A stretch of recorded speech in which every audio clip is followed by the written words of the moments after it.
വാർത്തകളുടെ വിശദാംശങ്ങളിലേക്ക് കടക്കുമ്പോൾ നമുക്ക് ആദ്യം രാഹുൽ മാങ്കൂട്ടത്തിലുമായി ബന്ധപ്പെട്ട വാർത്തയിലേക്ക് തന്നെ പോകണം. കഴിഞ്ഞ 2 ദിവസമായി കേരളം ചർച്ച ചെയ്യുന്ന വലിയ വാർത്തയാണ് രാഹുലിന്റെ അറസ്റ്റ്. 3 കേസുകൾ മൊത്തമുണ്ടായെങ്കിൽ പോലും ആദ്യത്തെ 2 കേസുകളിലും മുൻകൂർ ജാമ്യമെന്ന ആനുകൂല്യം വളരെ വിദഗ്ധമായി ഉപയോഗിച്ച ഒരു സൈക്കോ ക്രിമിനൽ. 3ാമത്തെ കേസിൽ ഇയാൾ അറസ്റ്റിലാകുന്നു. ഇപ്പോൾ മാവേലിക്കര സബ് ജയിലിലാണ് ഇയാളുള്ളത്. ഇയാൾക്കുള്ള ജാമ്യ ഹർജി ഇന്ന് തിരുവല്ല കോടതിയിൽ സമർപ്പിക്കാനൊരുങ്ങുകയാണ് അഭിഭാഷകൻ. അതേസമയം രാഹുൽ മാങ്കൂട്ടത്തിനെ കസ്റ്റഡിയിൽ വാങ്ങാൻ പ്രത്യേക സംഘം ഇന്ന് അപേക്ഷ നൽകുന്നുണ്ട്. 7 ദിവസത്തെ കസ്റ്റഡിയാണ് ആവശ്യപ്പെടുക. തിരുവല്ല കോടതിയിൽ ഇതേ അപേക്ഷ നൽകുമെന്നാണ് മനസ്സിലാക്കേണ്ടത്. രാഹുലിനെ അയോഗ്യനാക്കാനുള്ള നടപടികൾ മറ്റൊരു തലത്തിൽ നിയമസഭാ സ്പീക്കർ ആരംഭിക്കുമെന്നുള്ള വിവരം കൂടി ഈ ഘട്ടത്തിൽ ലഭ്യമാണ്. വി അരുൺ ഏറ്റവും പുതിയ വിവരങ്ങളുമായി ചേരുകയാണ്. അരുണ്, രാഹുലിന് നിർണായകമായ ദിവസമാണ്. നേരത്തെ പറഞ്ഞതുപോലെ 2 കേസുകളിലും വളരെ വിദഗ്ധമായി ഊരി വന്ന രാഹുലിന് 3ാമത്തെ കേസിലെ അതിലും വിദഗ്ധമായി പോലീസ് കൊടുക്കുന്ന പശ്ചാത്തലമൊക്കെ ഒരുങ്ങിയിരുന്നു. എന്താണ് ഏറ്റവും പുതിയ വിവരങ്ങൾ? ജയിലഴിക്കുള്ളിൽ രാഹുൽ തുടരുമോ?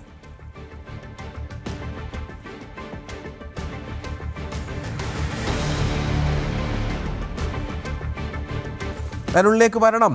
വിശദമായ തെളിവെടുപ്പിന് പ്രത്യേക അന്വേഷണ സംഘം ശ്രമം തുടങ്ങുന്നു എന്നാണ് മനസ്സിലാക്കേണ്ടത്, ആരംഭിച്ചു എന്നാണ് മനസ്സിലാക്കേണ്ടത്. അരുൺ, വിവരങ്ങൾ.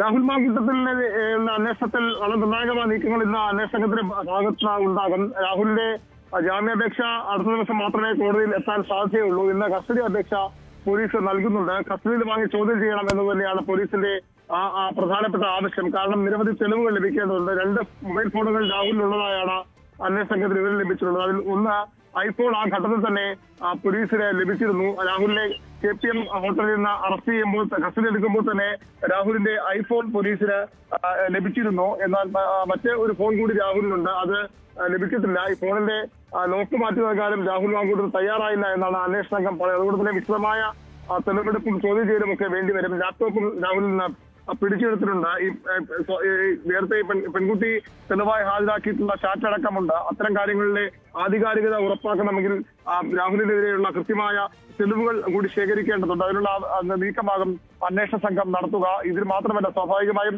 ഇനി മറ്റു 2 കേസുകൾ കൂടി രാഹുലിനെ ഒരുപക്ഷെ ചോദ്യം ചെയ്യേണ്ടി വരും. 2 കേസുകളിലും രാഹുലിന്റെ താൽക്കാലിക ജാമ്യം കോടതി നൽകിയിട്ടുണ്ട്. പക്ഷേ പോലീസ് ഇതുവരെ രാഹുലിനെ ആ കേസുകളിലും ചോദ്യം ചെയ്യാനോ കസ്റ്റഡി എടുക്കാനോ ഒന്നും ശ്രമിച്ചിട്ടില്ല. അതും വൈകാതെ ഉണ്ടായേക്കും. ഈ കേസുമായി ബന്ധപ്പെട്ട അന്വേഷണത്തിൽ അതും ഉണ്ടായേക്കും. വളരെ കൃത്യമായ നീക്കങ്ങൾ ഈ കേസിൽ ഉണ്ടാകുമെന്ന് തന്നെയാണ് ലഭിക്കുന്ന സൂചനകൾ. കാരണം 2 തവണ പോലീസിനെ കബളിപ്പിച്ച് പോലീസിനെ പരിഹസിച്ച് മുന്നോട്ട് പോയ ആളാണ് രാഹുൽ മാങ്കൂട്ടത്തിൽ. ഇപ്പോൾ കൃത്യമായി പോലീസിനെ രാഹുലിനെ കസ്റ്റഡി എടുക്കാൻ കഴിയുകയും കോടതിയിൽ ഹാജരാക്കി ജയിലിലാക്കുകയും ചെയ്തിട്ടുണ്ട്. ഇനി അന്വേഷണത്തിന് ബാക്കി തെളിവെടുപ്പുകൾ കൂടി പൂർത്തിയാക്കേണ്ടതുണ്ട്.